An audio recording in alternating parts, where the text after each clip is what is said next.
ठीक है।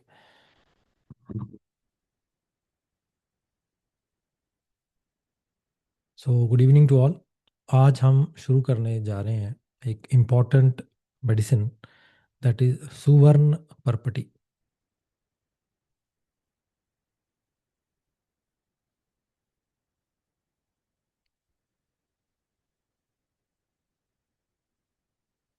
As the name implies, this Parpati kalpana contains Suvarna, means the gold।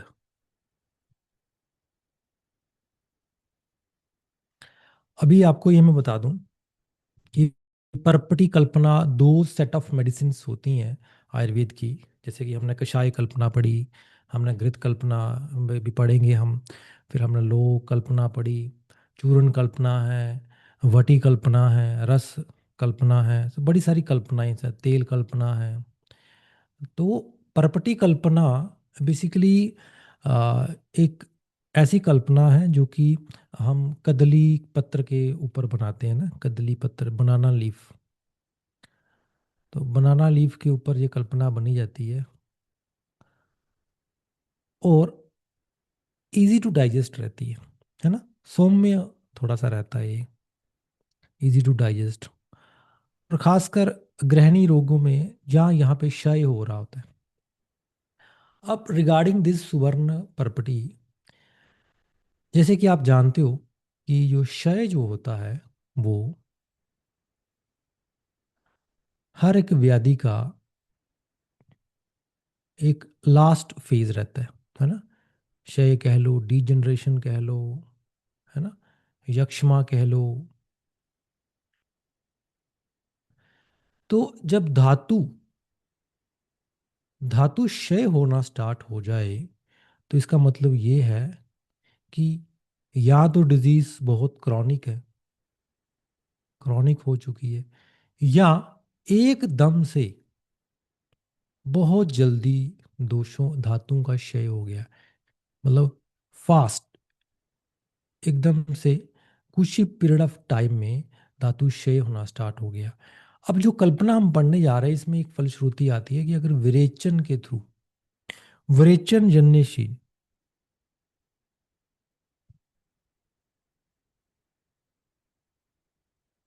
है ना, तो अगर विरेचन के थ्रू क्षय हो रहा है, बहुत क्रॉनिक क्षय अगर हो रहा है विरेचन के थ्रू, कोई ऐसी डिजीज बन रही है जिसमें कि पेशेंट की धातुएं वो क्षय अवस्था में जा रही है, because of indigestion, because of mall absorption, because of mall absorption, because of indigestion, and because of frequent passing of stool,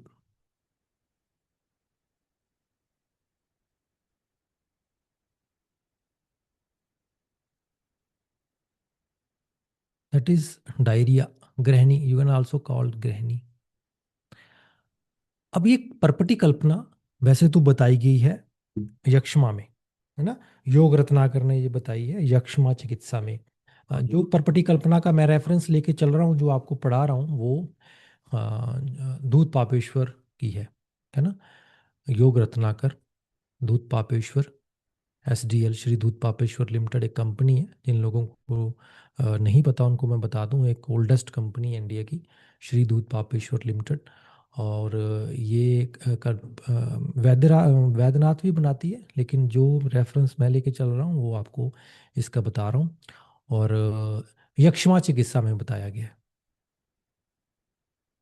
लेकिन फलश्रुति ये कहती है कि भाई जिन लोगों को विरेचन जन्य क्षीण हो रहा है ना, उनके लिए ये मेडिसिन है। सिंपल करके समझते हैं कि अगर आपको माल अब्जॉर्प्शन हो रही है, कोई ऐसी disease related with the GIT tract, अभी ऐसा नहीं है कि आपको विरेचन ही होगा तभी आप इसको दे सकते हो। ब्रॉडर वे में समझते हैं कि कोई ऐसी डिजीज जिसमें कि क्रॉनिक माल अब्जॉर्प्शन हो रहा है, इंडाइजेशन रही है क्रॉनिक, और बार बार पेशेंट को स्टूल पास हो रहा है, जिसकी वजह से क्या हो रहा है, क्षय अवस्था में जा रहा है पेशेंट, इमेसिएटेड हो रहा है पेशेंट, इमेसिएटेड हो रहा है ना। अब अगर आपने कभी स्वर्ण के बारे में पढ़ा हो तो रस रतन समुच्चय और अ, बड़े सारे ग्रंथ जो हमारे रस शास्त्र के हैं वो ये कहते हैं कि जहाँ पंचकर्म भी फेल हो जाए वहाँ स्वर्ण कल्पना देना चाहिए। मतलब ये है कि फेल का मतलब ये यहाँ पे ये बोला गया है कि अगर पेशेंट अयोग्य है पंचकर्म के लिए या कुछ ऐसे ब्रह्मनियम योगों के लिए, तो यू शुड गिव सुवर्ण कल्पना। सुवर्ण कल्पना या सुवर्ण एकदम से पेशेंट को रीजनरेट करती है। वैसे भी आप अगर देखो मॉडर्न पैथी में भी देखो तो गोल्ड का आजकल यूज करने लग पड़ रहे हैं लोग। गोल्ड का नर्वस सिस्टम में यूज करते हैं, गोल्ड का ओस्टियोआर्थराइटिस में यूज हो रहा है, गोल्ड का पीएमई में यूज हो रहा है, प्रीमेच्योर एजैकुलेशन में। हमारे हमारे पास तो ऑलरेडी वो सिद्ध मकरध्वज है, लेकिन मॉडर्न वाले इसमें भी यूज कर रहे हैं। तो बड़ी सारी चीजों में वो भी अभी मानने लग पड़े हैं कि गोल्ड में के पास एक ऐसी पावर है जो कि रीजनरेट करती है। इसलिए हमारे कल्चर में आप देखना कि गोल्ड को बड़ी महत्व दी गई है, एस्ट्रोलॉजी में भी बड़ी महत्व दी गई है। और हमारी जो लेडीज हैं उनका श्रृंगार में मेन गोल्ड ही रहता है। तो स्किन के साथ जब टच रहता है गोल्ड, तो थोड़ा थोड़ा वो भ्राजक पित्त के थ्रू अंदर भी इंटर होता रहता है और एक टाइप का प्रबल रसायन बनता है ये, है ना, बेस्ट रसायन बनता है। इसलिए आप इसको ब्रह्म रसायन द्वितीय में पाओगे, ब्रह्म रसायन द्वितीय में।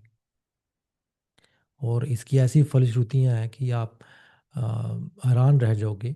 जो सेकंड वन ब्रह्म रसायन है जिसमें कि मेटल्स हैं, हर्बो मिनरल कंपोजिशन है जो, तो ऐसा भी बोला गया है कि अ, जो सुनेगा वही उसको याद हो जाएगा, है ना, वाक सिद्धि तक बोला गया। तो इतनी प्रशंसा बोली गई है। दूसरा, संहिता में बोला गया है कि जो व्यक्ति गोल्ड का इंटेक करता है उसको गर्भ विष दूषि विष छू नहीं सकता, खासकर गर्भ विष को, विष का प्रभाव उस पर नहीं होता। तो इसी कारण इसी इसके एक यूज के कारण एंशियंट टाइम्स में हमारे जो किंग्स थे, जो बड़े प्रोमिनेंट लोग होते थे, उनको गोल्ड बसम खिलाई जाती थी, है ना, उनको गोल्ड बसम दी जाती थी, सो दैट कि उनको विष का डर भय हमेशा रहता था, क्योंकि प्रोमिनेंट फिगर्स होती थी।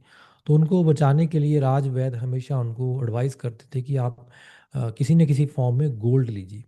सो गोल्ड एक टाइप का परम औषधि है। मतलब हालांकि ये रिच पेशेंट की मेडिसिन है, लेकिन इतनी प्रशंसा है और मैंने खुद भी देखा है ये वंडर मेडिसिन है अगर आप इसको अच्छे से यूटिलाइज करो। अब इसी प्रॉपर्टी की वजह से, क्योंकि ये क्षय की उत्तम मेडिसिन है, एकदम से रीजनरेट करती है बॉडी को, जो धातुओं का क्षय हो चुका है उसको ये एकदम से पूर्ण करती है। इसलिए स्वर्ण पर्पटी अगर किसी को गृहिणी की वजह से क्षय हो रहा है तो आपको उसको देनी है। एक ही इसकी फलश्रुति है जो कि वैलिड है और जो कि बाकी ड्रग्स के साथ इंटरलिंक नहीं करती है। वैसे तो आचार्य कहते हैं कि इसको आप प्रमेय में भी दीजिए, मंदाग्नि पांडु में भी दीजिए, है ना, चिर ज्वर अगर किसी का हो। फलश्रुति जो बोलती है वो हम देख लेते हैं। मैं आपको एक बार से थोड़ा सा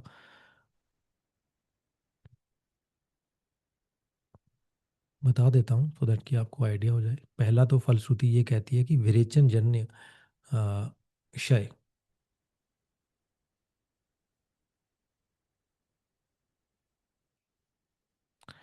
दूसरा वो बोलते हैं कि शोष,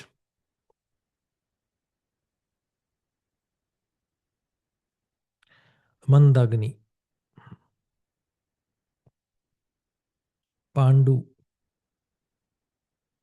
परमेहम, चिरज ज्वर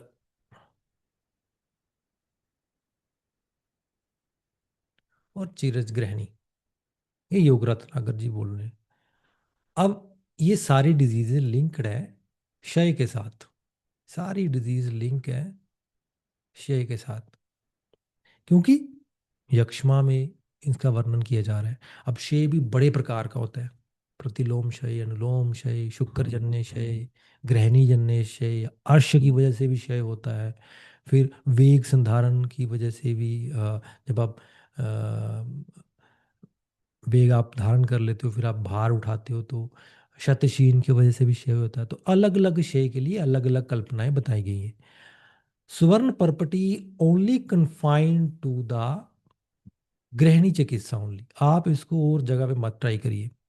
और जगह पे ट्राई करने के लिए हमारे पास बहुत कुछ है। फॉर एग्जाम्पल क्षय, जैसे अब मैं आपको बताता हूँ, क्षय अगर शुक्र की वजह से हो रहा है तो आपको स्वर्ण पर्पटी देनी है, स्वर्ण कल्पना देनी है। तो यू शुड गिव सिद्ध मकर ध्वजम,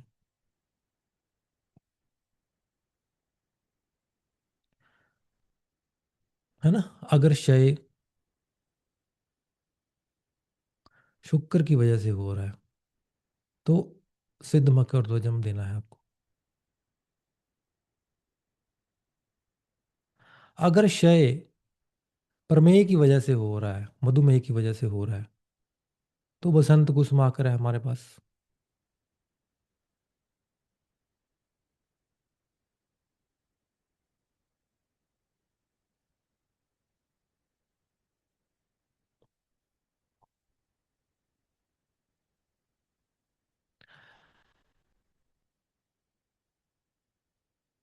अगर से हमारा नॉर्मल यक्ष्मा में हो रहा है, या जो कि चेस्ट के कारण है, लंग्स के कारण है, पल्मोनरी इन्वॉल्वमेंट है, तो स्वर्ण बसंत मालती हमारे पास बड़े, स्वर्ण श्वास काश चिंतामणि, स्वर्ण कल्पनाएं जो हमारे पास, जैसे स्वर्ण बसंत मालती हो गया, फिर श्वास काश चिंतामणि स्वर्ण युक्त जो होती है। ऐसे बहुत सारी चीज़ें हैं हमारे पास, है ना, बहुत सारी मेडिसिन है। तो कहने का भाव ये है कि उन क्षयों के लिए अलग से चीजें हैं हमारे पास। लेकिन अगर गृहिणी की वजह से क्षय हो रहा है,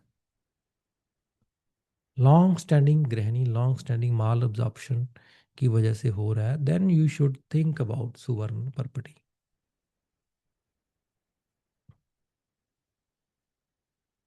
गॉट माई पॉइंट, है ना। अब इसमें कंटेंट्स क्या है, इंग्रेडिएंट्स क्या है, बड़े सिंपल इंग्रेडिएंट्स हैं इसमें। जो पारद है, शोधित पारद, वो 8 पार्ट है।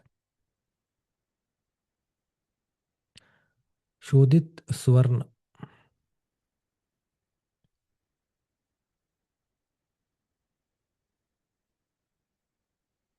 1 पार्ट है। शोधित गंधक,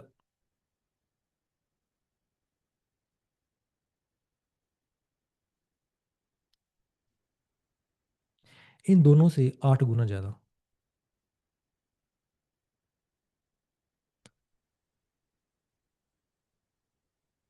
ठीक है, तो गंधक बहुत ज्यादा है। आप हमेशा एक चीज को ध्यान में रखिएगा, जैसे सिद्ध मकरध्वजम भी हम पढ़ेंगे, पर मैं अभी आपको बता देता हूँ। स्वर्ण पर्पटी या क्षय की जितनी भी औषध है उनमें, चलो स्वर्ण तो है ही है, वो तो अपना काम कर रहा है, लेकिन पारद गंधक का भी बड़ा इंपॉर्टेंट रोल है। ये भी परम रसायन में आते हैं। क्यों ये इतने इंपॉर्टेंट है, आप देखना मैक्सिमम ड्रग्स में पड़े होते हैं। ये पारद गंधक तो पहला ड्रग होता है, योग वाही है, रसायन प्रॉपर्टी देते हैं ये, ड्रग की एफिकेसी में कैटालिस्ट का काम करते हैं, रसायन है। इतनी प्रशंसा की गई है इनकी कि शिव के तुल्य बताया गया है इनको, है ना। कुछ जगह पे इनका ऐसे वर्णन आता है कि अगर आप शोधित पारद या गंधक अगर आप शिवलिंग पे उसका लेप करते हो, तो पूर्व जन्म के जितने भी कर्म आपके, वो सारे भस्मीभूत हो जाते हैं, ठीक हो जाते हैं, खत्म हो जाते हैं। और शोधित पारद का अगर आप शिवलिंग भी बनाते हो, तब भी बहुत ख्याति आपको मिलती है। तो इतना आशयोक्ति, इतना उसके बारे में वर्णन इसलिए किया गया है क्योंकि आचार्य इम्प्रेस करना चाहते हैं आपकी, आपके सबकॉन्शियस माइंड में फोकस करवा के बिठाना चाहते हैं कि ये इतनी पोटेंट मेडिसिन है। तो पारद, गंधक और सुवर्ण, ये ड्रग है इसमें, है ना। कुछ खास नहीं है, कुछ मतलब इतना लंबा चौड़ा फलश्रुति नहीं है इसका। और मल्टीपल जगह पे इसको मत यूज़ करिएगा। अगर आपके पास गृहिणी के पेशेंट आता है और उसको ये माल अब्जॉर्प्शन हो रही है तो आप दीजिएगा। अब पॉइंट आता है कि ये इतना दीपन पाचन नहीं है ना। क्या चीज़ें आपको याद में रखनी है कि इतना दीपन पाचन योग नहीं है जी, है ना। आपको कन्फ्यूजन होगी कि कहाँ पे इसको देना है, कहाँ पे इसको, क्योंकि हमारे पास गृहिणी में ब्रह्मणीय घृत भी हैं हमारे पास। जैसे कोटाकल का देह पोषण यमकम है, एक देह पोषण यमकम आता है कोटाकल का। तो आप बोलोगे डॉक्टर साहब वो क्यों ना दें हम, उसमें तो मांस रस भी है ना। तो मैं आपको बता दूं कि कैसे डिफ्रेंशिएट करना है, कहाँ पे देना है। और इतना दीपन पाचन ड्रग नहीं है तो ये मत एक्सपेक्ट करिए कि अग्नि बढ़ जाएगी या कुछ ऐसा होगा, इतना नहीं होगा, है ना। हाँ ये है कि आपको अगर अग्नि बिल्कुल नहीं जनरेट हो रही है तो बहुत क्रॉनिक फेज, आम का फेज निकल चुका है, तो ही आपको देना है, ये निराम फेज में देना है। पहली बात तो ये बनती है। गृहिणी भी दो प्रकार की होती है ना, फेजेस होते हैं हर एक डिजीज की।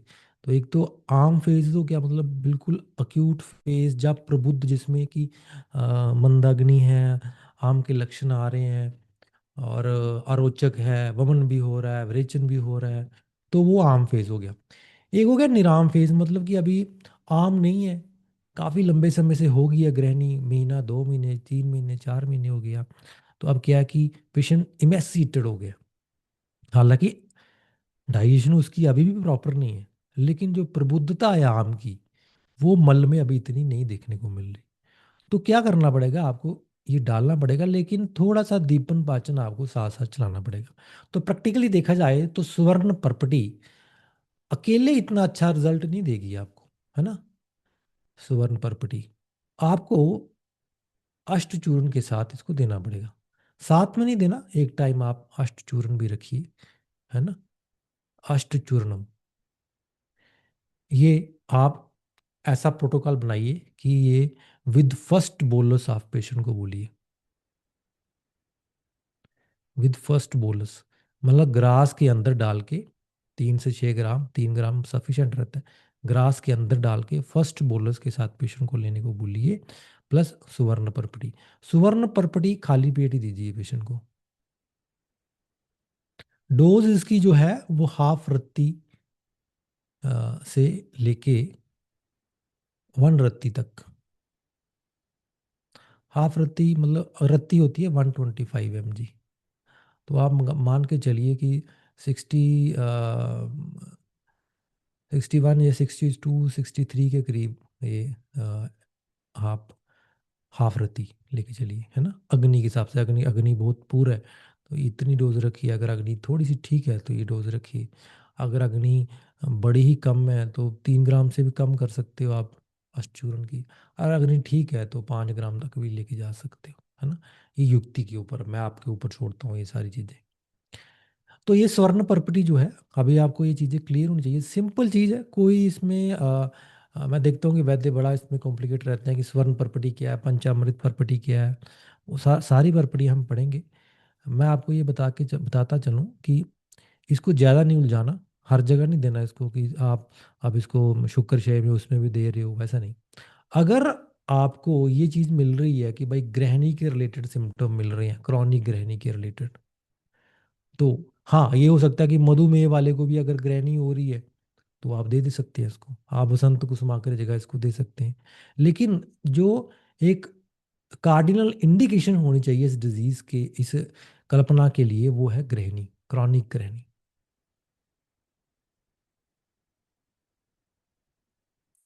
ठीक है। सौम्य औषध है, इतना कोई ज्यादा वो नहीं है इसमें कि बड़ी उष्ण तीक्ष्ण है कि बड़ा डिस्टर्ब कर सकती है पेशेंट को, ऐसा कुछ नहीं। लेकिन इस चीज़ का अवॉइड रखना है आपको कि आम फेज में आपने इसको नहीं देना है। आम फेज में स्वर्ण कल्पना देनी नहीं चाहिए, है ना। आमज फेज में नहीं देना है। फीवर हो, अगर बड़ा कफ निकल रहा हो, चिपक रहा हो कफ, तो आम फेज समझना चाहिए। तो ये था गृहिणी के लिए हमारी स्वर्ण परपटी। कोई क्वेश्चन है आपका तो पूछ सकते हैं।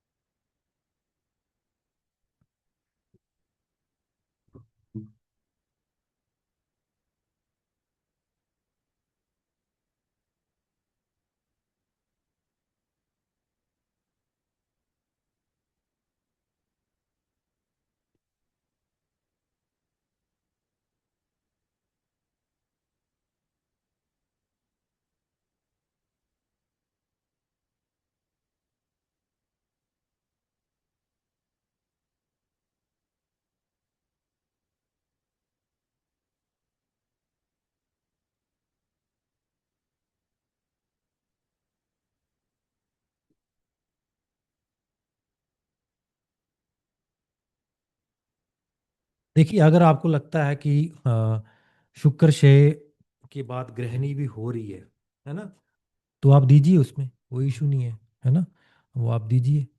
लेकिन जो आप गृहिणी कह रहे हो शुक्र शय के बाद, वो एज ए उपद्रव शुभ रूप आती है, उसमें आप इसको मत कंसीडर करिए। उसमें और मेडिसिन भी हैं, इवन कि सिद्ध मकरदजम भी उसमें आपको रिजल्ट दे सकता है। लेकिन अगर बड़ा ही ज़्यादा दिक्कत कर रहा है पेट, और आपको लगता है कि उपद्रव ही प्रोडोमिनेंट हो गया, अभी उपद्रव ने मूल डिजीज को साइडलाइन कर लिया, अब वो अपना प्रभाव ज़्यादा दिखा रहा है, तो सुपर इम्पोज हो गया, तो आप उसमें ये दीजिए, कोई इशू नहीं है उसमें।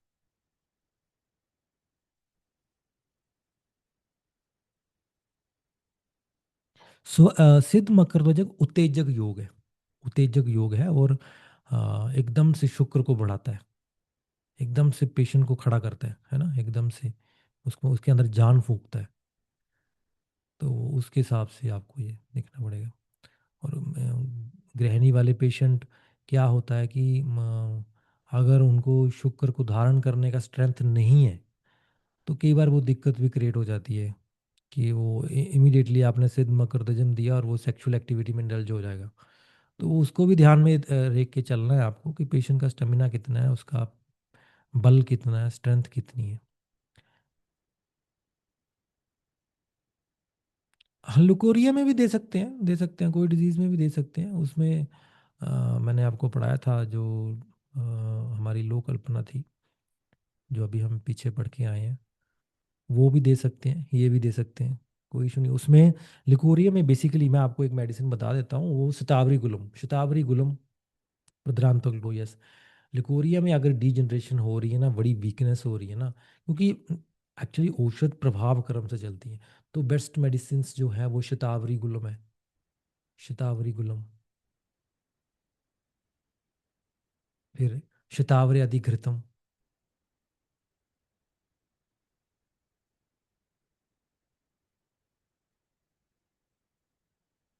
सुवर्णभंगम।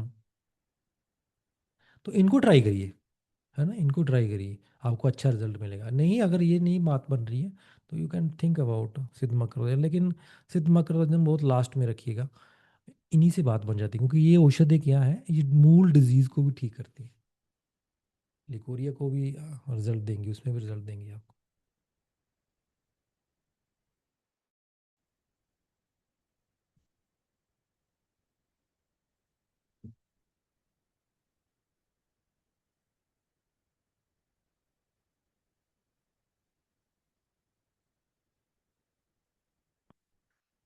Welcome welcome.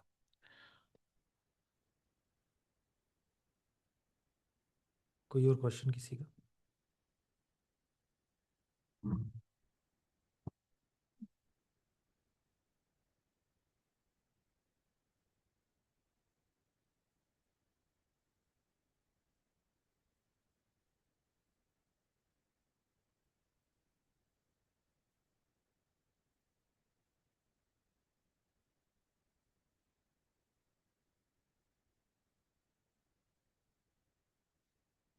ये नॉर्थ इंडिया में काफ़ी यूज़ होती है, साउथ इंडिया में प्रैक्टिस नहीं करते इसको इतना, उधर घृत कल्पना में ज़्यादा प्रेफरेंस देते हैं, है ना। अपने अपने रीजन की प्रैक्टिस होती है, उसके बेस पे ये होता है।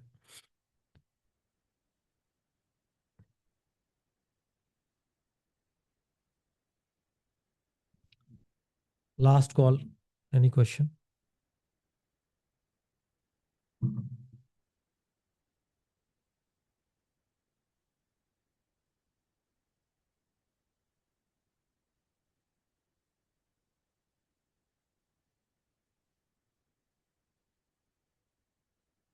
यस,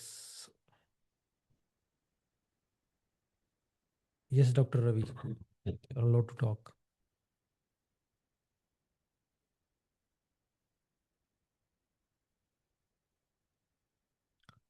हाँ जी, बोलिए डॉक्टर साहब।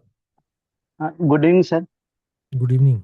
हाँ, सर गृहिणी जो केसेस जो इस तरह से रहते हैं सर, कई बार डाइजेशन इतना वीक हो जाता है कि उनको फिर एसिडिटी भी हो जाती है, फिर एसिड रिफ्लक्स भी कई बार ऐसा होने लगता है उनको, थोड़ा भी गर्म दवा नहीं ले सकते हैं वो। तो स्वर्ण वो पर्पटी इसलिए सर। होता है। जी बोलिए सर। बोलिए।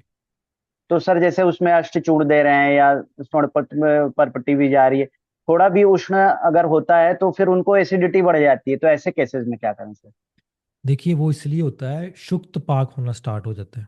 जी सर। क्रॉनिक ग्रहणी, अगर वातज ग्रहणी खासकर हो, तो उसमें पित्त का इन्वॉल्वमेंट नहीं होता, वो शुक्त पाक होना स्टार्ट हो जाता है, क्योंकि कफ क्षीण हो जाता है। जी जी। कफ क्षीण होने की वजह से हर चीज़ खट्टी, पेशेंट कुछ भी खाता है, शुक्त पाक होना स्टार्ट हो जाता है। तो वो उसमें देखिए पहले तो पत्थे पत्थे करवाइए। ऐसे पेशेंट मैंने देखा है कि अ, उनका पत्थे पत्थे सही नहीं होता, ग्रहणी कमज़ोर होती है और वो खाना नॉर्मल खा रहे होते हैं, या इतना लंबा पत्थे पत्थे नहीं कर पाते। दूसरा, जी सर। Stress factor G. रहता है, स्ट्रेस फैक्टर जी। रहता है उनको। जी सर। स्ट्रेस जब तक रिमूव नहीं होता है, ग्रहणी ठीक नहीं कर सकते आप। क्योंकि जो गट हमारी है ना, उसको सेकंड ब्रेन भी बोला गया है।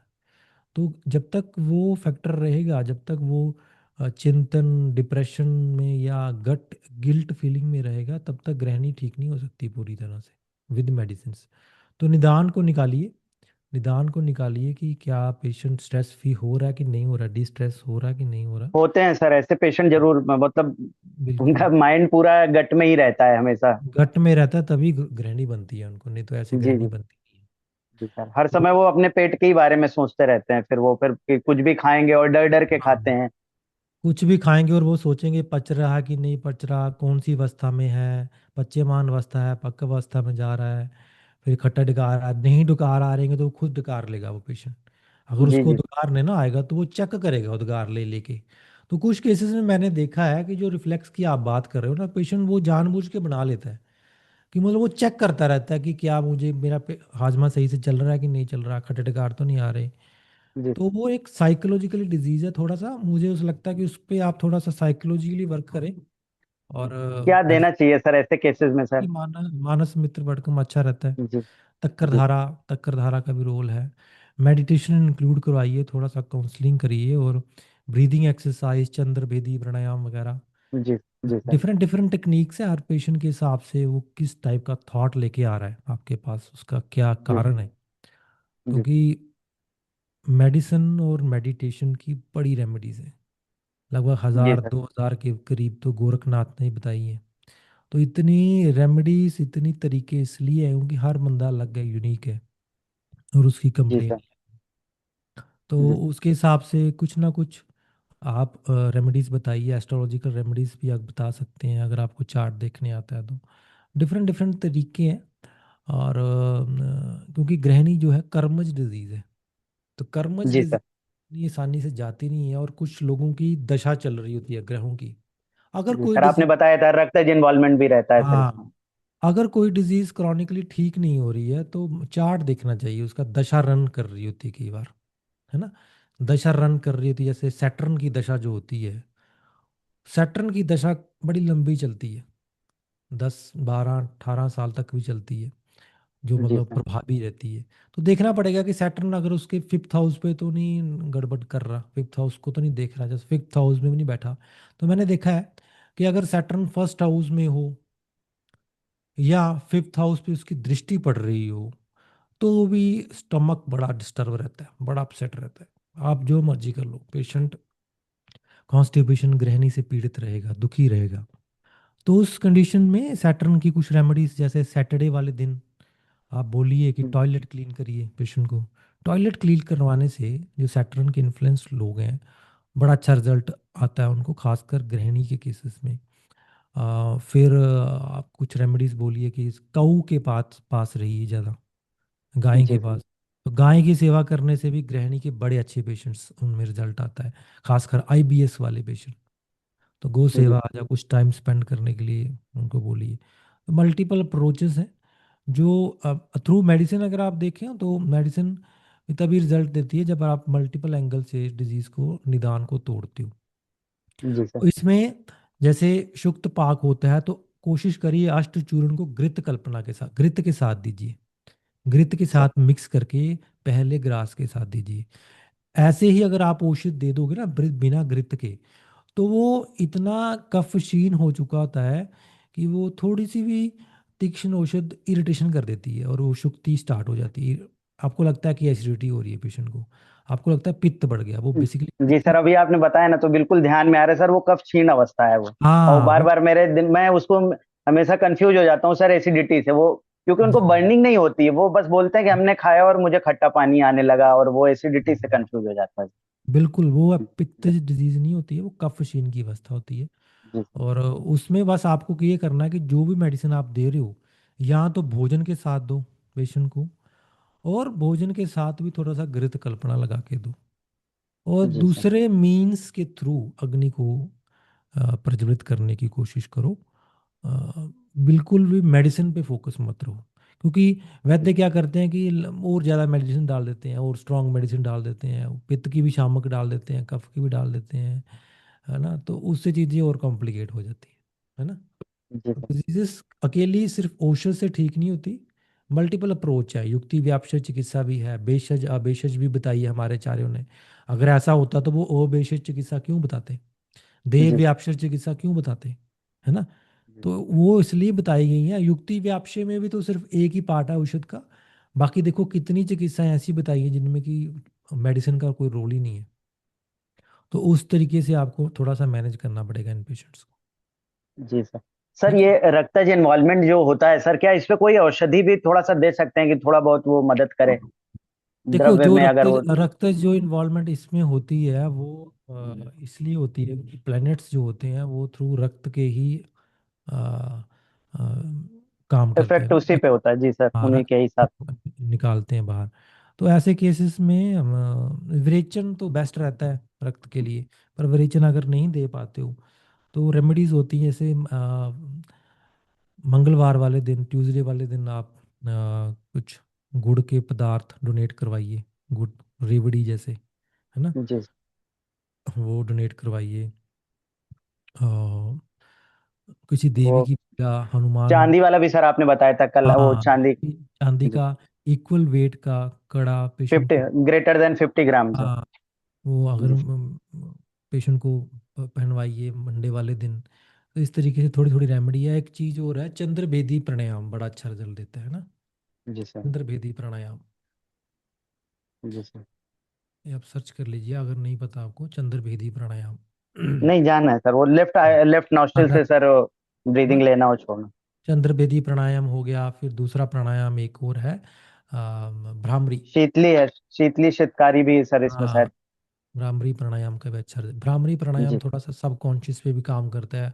और लंबे समय में जो सिग्नल पेशेंट का सबकॉन्शियस माइंड सिग्नल उसके गट को जो बार बार बार बार भेज रहा होता है विदाउट पेशेंट की नोइंग में, वो मैंने देखा कि भ्रामरी उसको थोड़ा थोड़ा धीरे धीरे जी कर सर, सकता इस पे रिजल्ट मिला है सर, भ्रामरी से कुछ रिजल्ट मिलता है पेशेंट को। है।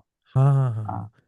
क्योंकि वो सर। सबकॉन्शियस माइंड जी से सर। जो हॉर्मोन्स निकलते रहते हैं ना पेशेंट को बिना बताए, वो जी सर। भ्रामरी रोकता है। जी सर। सर एक और क्वेश्चन है सर, ये जो ऐसे पेशेंट होते हैं ना, वो जो आप बता रहे हैं सोचते बहुत हैं, तो हाँ। सर ऐसा कहीं पढ़ा था कि सोचने में बहुत ज्यादा बॉडी को जो है एनर्जी लगती है, मतलब माइंड को बहुत एनर्जी वो एब्जॉर्ब करता है, तो हम्म पेशेंट को लैक मतलब वो शॉर्ट ऑफ न्यूट्रिशन या एनर्जी हो जाता है, तो बार बार उसको भूख लगती है, तो वो हम्म। अध्यशन करता रहता है, फिर बार बार ग्रहणी उसकी दुष्टि होती रहती है। तो देखिए, सर मैंने जी। आपको पहले भी जो हमारा आयुर्वेदा फाउंडेशन कोर्स 1 कोर्स 2 भी जब हमने आपको पढ़ाया था, तो मैं हमेशा जी मेंशन जी सर। करता हूँ जी। कि each thought comes with A cost. हम जी सर। हर एक थॉट का कॉस्ट दे रहे हैं, वो फ्री में नहीं आ रहा।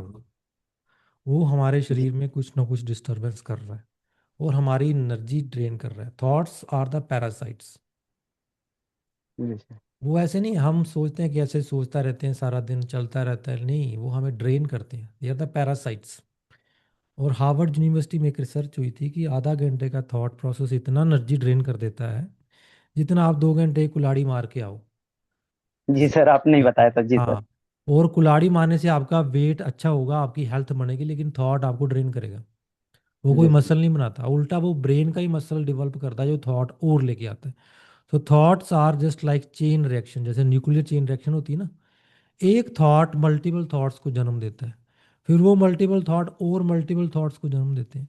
आप कभी सूक्ष्म निरीक्षण करके देखना आपके माइंड में क्या चल रहा है, तो आप पाओगे, हंसोगे कि क्या हो रहा है ना। परत के ऊपर परत है, थॉट्स की परत के ऊपर परत है। वो आपको फ्री नहीं रहने देती, मतलब एक निकला दूसरा आ जाएगा, दूसरा तीसरा, तीसरे के बाद चौथा। तो ऑक्यूपाइड रहता है ब्रेन। और आचार्य चरक बोलते हैं ना, जो एक पॉइंट से दूसरे पॉइंट की जो मन की गति है, मतलब एक थॉट से इमीडिएटली वो दूसरे थॉट पे चला जाता है। एक जी विषय से दूसरे विषय में जो उसकी इमीडिएटली जाने की जो कला है, इस कला से बात प्रकोपित होती है ना। जी इसलिए सर। मस्त आचार्यों ने, आचार्य चरक, आचार्य सुश्रुत ने, पतंजलि ने ये बोला कि अगर आप एक विषय से दूसरे विषय में, एक तो माइंड ये करता है, दूसरा वो कोशिश करता है कि एक समय में मल्टीपल विषय आ जाए, ताकि बैंक बैलेंस खत्म ना हो, मतलब एक भी जी सेकंड के लिए, मिली सेकंड के लिए भी मैं फ्री ना रहूं। तो वो क्या करता है, मल्टीपल विषयों पे फोकस करता रहता है। तो ये जब मल्टीपल फोकस पे, विषयों पे फोकस करता है ना माइंड, तो वात प्रकृति बनाता है। इसलिए आप देखना, जैसे जैसे आप ध्यान में उतरते हो, नो माइंड की अवस्था में उतरते हो, आपकी सेहत बनना स्टार्ट हो जाती है। एक सौंदर्य प्रसाद आपके ऊपर उतरना स्टार्ट हो जाता है। आप भोजन पे डिपेंड नहीं रहते, कम खाओगे लेकिन फिर भी आप पुष्ट बनोगे, है ना। जी इसलिए बोला है आचार्य चरक 28 चैप्टर में बोलते हैं सूत्र स्थान के, कि निवृत्ति जो है वो पुष्टि करती है। मतलब छोड़ जी दिया सर। आपने सब कुछ भगवान के ऊपर, देखा जाएगा जो भी होगा, कोई टेंशन नहीं लेनी। पुष्ट हो जाओगे, मोटे हो जाओगे, हेल्दी हो जाओगे, रंग आपका अच्छा हो जाएगा। ऐसा लगेगा कि आप पता नहीं कौन सा रसायन ले रहे हो, है ना। वो अचार जी रसायन होता है।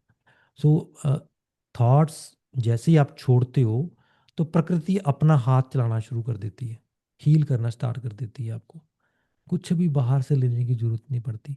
इसलिए आप देखना, कुछ लोग परम योगी जो लोग होते हैं, बहुत थोड़ा सा खाना खाते हैं, एक टाइम का भोजन खाते हैं, 2 टाइम का, फ्रूट्स पे ही रहते हैं कुछ लोग, और उनकी प्रभा, उनकी कांति देख के आप हैरान हो जाओगे कि यार हम तो सब कुछ खा रहे हैं, ये कुछ बन नहीं रहा, जी सर। कुछ नहीं खा रहे, और देखो क्या है। ये जो विषयों का एक से दूसरे विषय पे शिफ्ट होना, ये टूट गया उनका।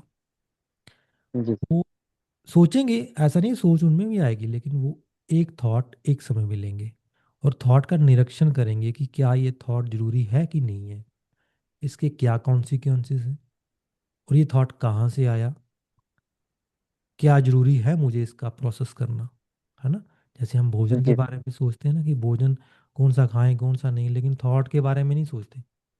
थॉट आ ही जा रहे हैं, हम प्रोसेस कर ही जा रहे हैं, बस उलझे हुए हैं।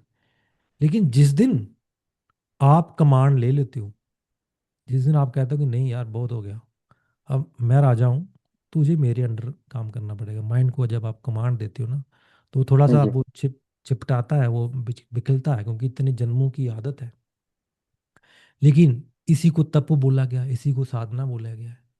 जैसे जैसे आप एम्परर बनते जाते हो, वो फिर चुप होता जाता है, जी फिर बात खत्म होती है। इसलिए डलहन, आचार्य डलहन बोलते हैं कि वात की एक ही चिकित्सा है, वो है ब्रह्मणम चिकित्सा, और वो है ध्यान चिकित्सा। तो गृहिणी वाले पेशेंट को थॉट पे काम करवाइए ज़्यादा, और जी सर। फिर देखोगे आप, धीरे धीरे रिजल्ट मिलेगा। जी सर। ठीक है। जी बहुत डीप इंसाइट रहा है सर जो है। ये बात जी सर। डीप इनसाइट थैंक बहुत यू। है, मैं एक्चुअली बताता नहीं हूँ कि फिर धीरे धीरे नहीं आपको नहीं सर, प्रैक्टिस बहुत कर रहे हैं, धीरे धीरे आपको आपसे सर इससे पहले भी आपसे इस पे पढ़ चुके हैं ना, तो इसलिए अब ये लगता नहीं, तो ये बहुत ही डीप ज्ञान है सर ये। हाँ। जी नहीं, धीरे धीरे जैसे जैसे आपका लेवल बढ़ता जाएगा, चीज़ें जी। हम बोलेंगे। पर यह कि आयुर्वेद इससे भी बहुत डीप है, और पेशेंट तक तो बहुत कम कन्फाइंड है। हम जी अगर इससे बेनिफिट ले ले, तो यही सबसे बड़ी बात है। पेशेंट तो बाई प्रोडक्ट ठीक हो जाएगा, वो तो जैसे आप ठीक हो जाओगे, पेशेंट भी ठीक हो जाएगा। जी सर। ठीक है। चलो फाइनल कॉल, अगर कोई और क्वेश्चन है तो पूछ सकता है कोई, उसके बाद मैं सेशन क्लोज कर रहा हूँ। ठीक है। ठीक है। So with that note, I will conclude my this session. Next time कोई और एक योग पढ़ेंगे, सभी हमने योग पढ़नी है, कोई भी छोड़ना नहीं है, हमने सारी कल्पनाएं पढ़नी है और अच्छे से पढ़नी है। आप जो भी योग पढ़ते हो उसको आप रिपीट करो, उसके शॉर्ट नोट्स बनाओ, छोटे छोटे नोट्स, जो कि 2-3 लाइन में आ जाए, 2-3 लाइन में आ जाए, लंबा नहीं। जो समराइज कर, लंबा अगर पढ़ना है तो दोबारा से लेक्चर सुन लो, ये लेक्चर लाइफ टाइम के लिए वैलिड रहेगा। और एक छोटे छोटे नोट्स बनाओ, ताकि आपको एक, जब भी जैसे ही वो उस ड्रग का नाम सुनो आपको थोड़ा सा माइंड में आ जाए कि ये ड्रग है क्या, है ना। ठीक है, वेलकम।